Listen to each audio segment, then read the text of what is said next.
Welcome to another movie plot and enjoy the memories. It begins in the 18th century with three Romanian vampire hunters led by Vladimir. They work for a secret society called Brimstone, whose leader Viscount Elrich is a prisoner by day in his own fortress after being turned into a vampire. His estranged daughter Katarin accompanies Vlad in his adventures, and along with Sebastian, the three provide the backbone for the 30 or so members of Brimstone. They travel the countryside slaying vamps and get told about a new oddity with a nearby carnival called the She-Demon. We're shown that she's a prisoner in a freak show and is routinely burned by holy water and sliced up for the amusement of paying onlookers. Rayne's a hybrid of a human and vampire called a Domastir, thus the ringmaster is able to feed her sheep's blood so she can heal instantly for the crowd and be ready for the next show. Because of this, she can also touch a crucifix without being harmed, which she receives as a gift from her friend Amanda, who we're shown wields four-armed swords during her performances. Later that night, a man unlocks her prison and tries to attack Rayne, but she breaks a bottle over his head, getting a taste for his blood and being sent into a frenzy. She slaughters most of the carnival folk, which word of makes it back to her father's castle beyond the dark mountains. He's a powerful vampire lord named Kagan who once laid with Rayne's mother but returned years later unaware that they bared a child together. She witnessed him killing her mother, so Kagan orders his human thrall Domastir to track down his daughter, planning to do the same to her. The three members of Brimstone set out to find Rayne but arrive at the carnival the morning after her escape, where only a few survived. Amanda tried to help Rayne during the night, but she involuntarily bit her before taking off with the performer's swords. She insists that she wasn't bitten by a vampire since Rayne was unharmed by the crucifix, but Katarin doesn't believe Amanda and stakes her. After they're assured that none of the other dead resurrect, the three split up to search nearby villages for Rayne before she harms anyone else. When the sun goes down, Rayne comes across travelers being set upon by vampires and protects them by drinking the blood of the vamps herself. As a show of gratitude, they give the Domastir a ride to a small village where, unlike the locals, she's able to identify every bloodsucker in the crowd. They're easily manipulated by her into letting her drain the life from them until she's telepathically summoned by a fortune teller. The woman tells Rayne about her father Kagan and how he forced himself on her mother, resulting in the offspring that he now wishes to exterminate. She talks about an ancient vampiric artifact called the Talisman of the Eye, which obtaining would surely grant Rayne the audience that she seeks with her father to get revenge. Rayne travels to a nearby monastery where the teller says that it's located, but one of Domastir's spies overhears the conversation and relays it back to his master. Kagan sees this as an opportunity to retrieve the talisman for himself and sends Domastir with 24 thralls to follow his daughter. She rides for the monastery with the Brimstone hunters following closely and arrives by night to receive sanctuary from the monks. After eating dinner and receiving a place to rest for the night, she sneaks out while everyone's sleeping to look for the talisman. She comes across a throne room with a large deformed monk sleeping and attempts to steal the cross-shaped key from around his neck. He wakes up and begins wildly swinging around his battle mallet while Rayne dodges the cumbersome attacks with ease. When he changes weapons, she takes it and uses the monk's own weapon to crush his large skull before taking his key to unlock a hidden chamber.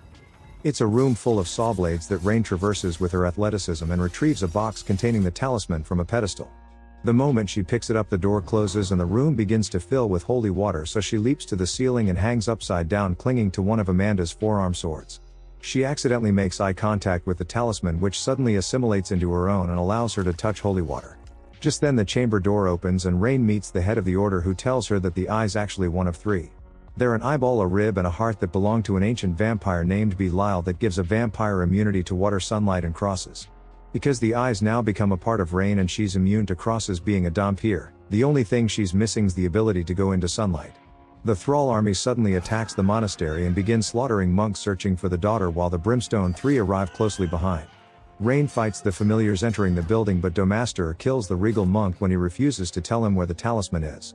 When Rayne continues fighting outside, she gets distracted at the sight of a vampire hunter, allowing Domastir to knock her out and ride off with her body. Vladimir knows they'll take her to Kagan, so he asks Katarin to return to Brimstone Castle and ready the troops while he and Sebastian go after the thrall. The sun begins to rise, so Dom's forced to take shelter at the residence of a vampire named Leonid to protect Rayne from burning. It contains dozens of vamps eating peasants down to the bones, and Leo wants to add Rayne to his collection of women, so he has Domastir seized. He means to retrieve the eye from Rayne, who bites off his ear as a last defiance, so Leo begins stabbing her, demanding she give it to him. Seb and Vlad arrive, and after killing the guards out front, they enter the place without any resistance from the indulging vampires. They locate Rayne and begin killing every vamp they see, while Domastir uses this time to run away from the Brimstone hunters.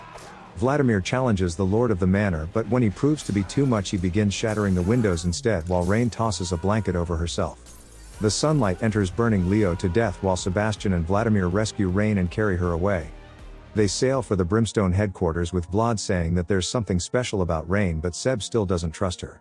They reach the fortress to be met on the docks by Katarin, who also doesn't trust the Domastir and thinks she's going to bring Kagan's forces down on them.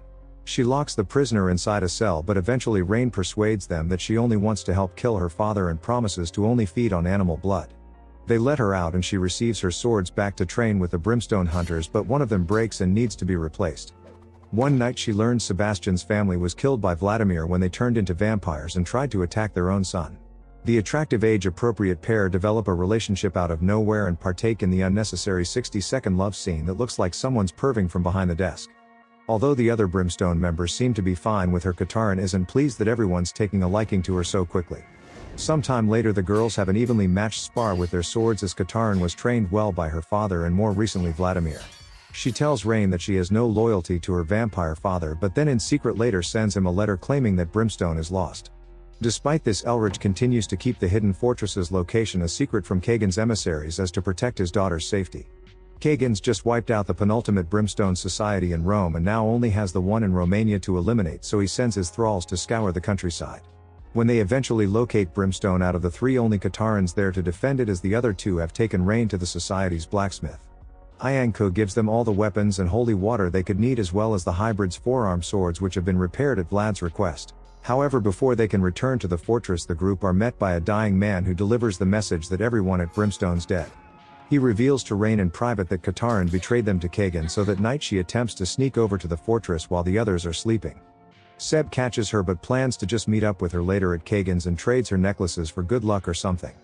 At the fortress most of the people are already dead and Rayne witnesses Domastir finishing off the wounded in a desperate attempt to find her body. She goes looking for Katarin and finds her searching for the heart talisman at the bottom of a cave pool which was hidden there by her grandfather. Rayne follows through another entrance and they have a brief underwater scuffle over the heart until Katarin stabs Rayne and swims back up for a breath. She almost escapes, but Rayne leaps on her back, drinking all of Katarin's blood while healing her own wounds. She kills the traitor and obtains the second talisman, while Kagan's been delivered the third by his servants in the form of the rib. Vladimir and Sebastian wait outside of Kagan's castle planning their attack when Rayne rides straight past and up to the front gate to deliver the talisman. It gains her access to the castle but not to her father, and instead she gets tossed into the dungeon until it comes time to remove the eye. In order to get inside the castle themselves, Vlad and Seb attack the front gate, immediately getting themselves captured and thrown into the dungeons with Rayne. When it's finally time, she's taken away to the ceremonial chamber and placed on an altar for her father to extract the eye. Meanwhile, Vladimir tricks the guard saying that Sebastian's disappeared, but he swings down from the roof to knock him unconscious. After that easy escape, they retrieve their swords and charge the ceremonial chamber that's now light on guards after Kagan sent them away for the ritual. Sebastian has a duel with Domastir until Vlad takes over and he's able to cut Rayne free from her bonds and deliver her swords. She joins in slaying the vampires while Vlad's defeated when he gets held back by servants of Kagan, who runs him through with his sword.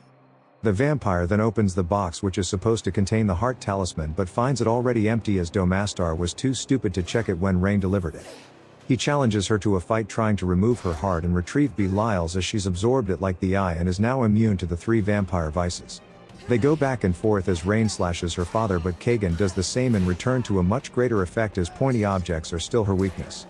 Meanwhile, Sebastian fights the Thrall commander and the two mortally wound each other when the seemingly defeated Domastir stabs Seb with a backward strike from his knees. The hunter then manages to reach down and in return slits the human's throat, leaving them both to collapse to the floor.